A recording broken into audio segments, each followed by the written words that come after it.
Good morning, Mikel. I hope you're well. How is everyone, both fitness-wise and any COVID scares at all in the squad?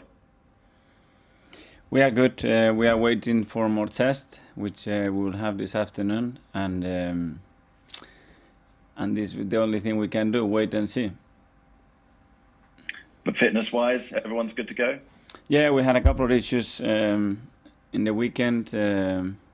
We will train today and see how everybody's feeling today. Obviously, Mikel, as you'll have seen, half the Premier League matches this weekend have been postponed. How concerning is this situation now? Do you fear, both health-wise for clubs and supporters, but also for potential fixture builder? Well, health-wise, I hope that we are doing everything that we can to protect everybody.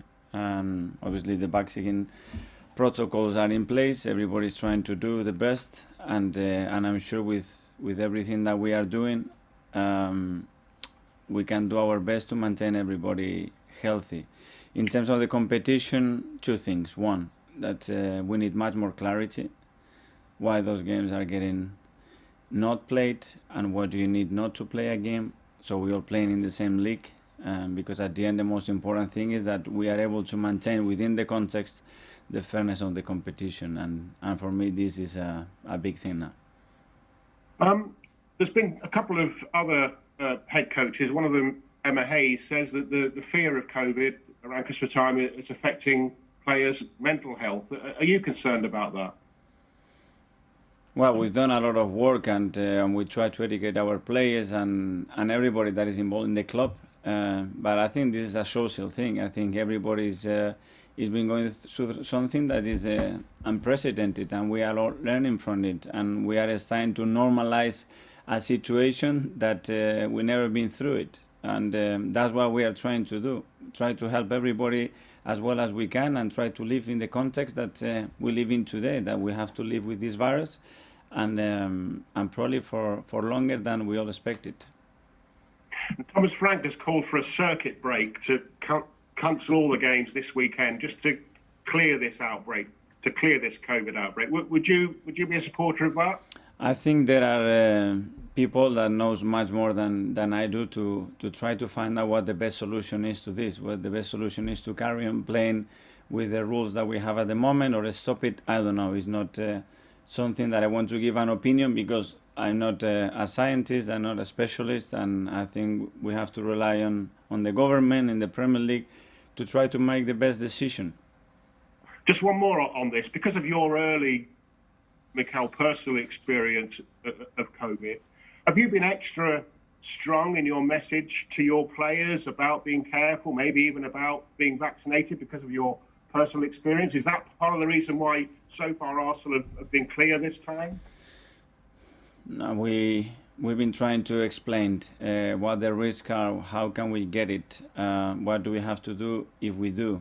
But as well, I think now we all have relatives, we all have people around us that they've been through that in many different ways, and I think everybody's awareness is pretty good. The thing is that it's really difficult to control what happens outside when everything is open. So those bubbles that we were able to create before now are impossible to do.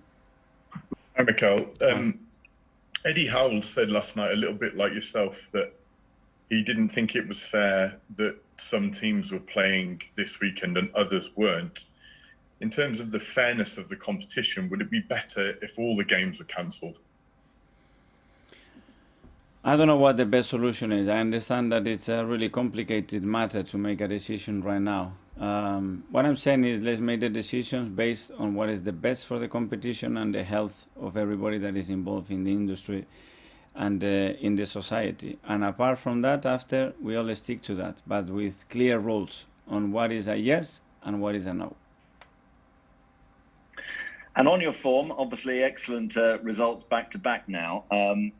In a process, Mikel, which you've talked about many times, you know, it's a gradual process that you've been on. Do you feel now that you are really close to where you want to be with this squad of players?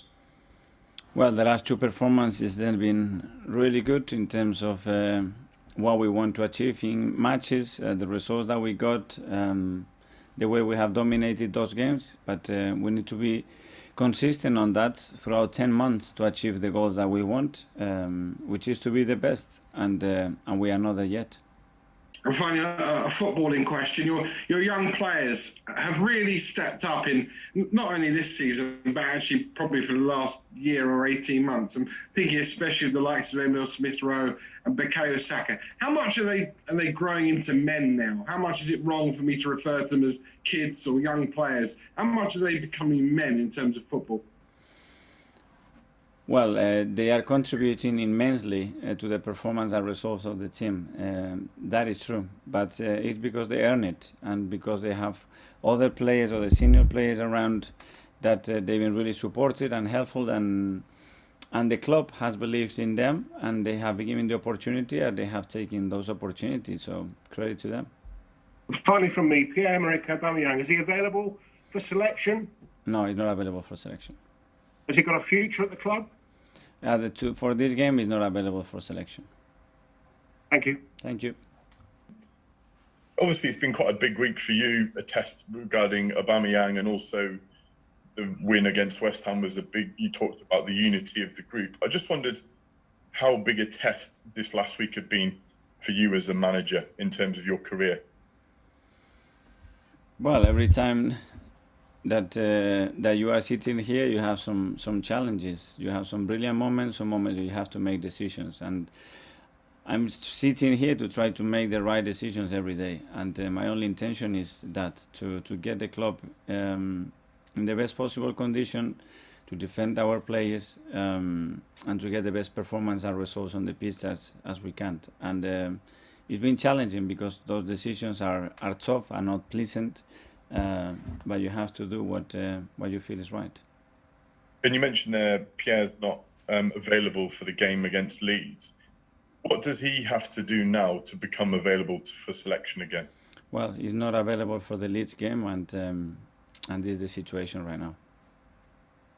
Okay, thanks a lot. Thank you.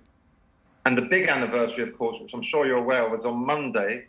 Is the anniversary of the day you were appointed an Arsenal manager 2 years ago. Have you got any celebrations planned? Are you reflecting? How do you feel about that? I don't think the world is for too many celebrations. I just feel proud and grateful for the opportunity that I was given almost 2 years ago now. I know it's difficult in these sort of short press conferences, but how do you reflect on it? How you've changed and things you've learned from not being a manager to now a manager for 2 years? Well, we need. I could write a few books with everything that has happened, not only to me, but around the football club, around the world in the last 2 years. So I don't know. Probably one day I need to stop and think carefully about what happened and the things that you take. But it's been a lot. Yeah, I look forward to reading the book. Good luck at Leeds.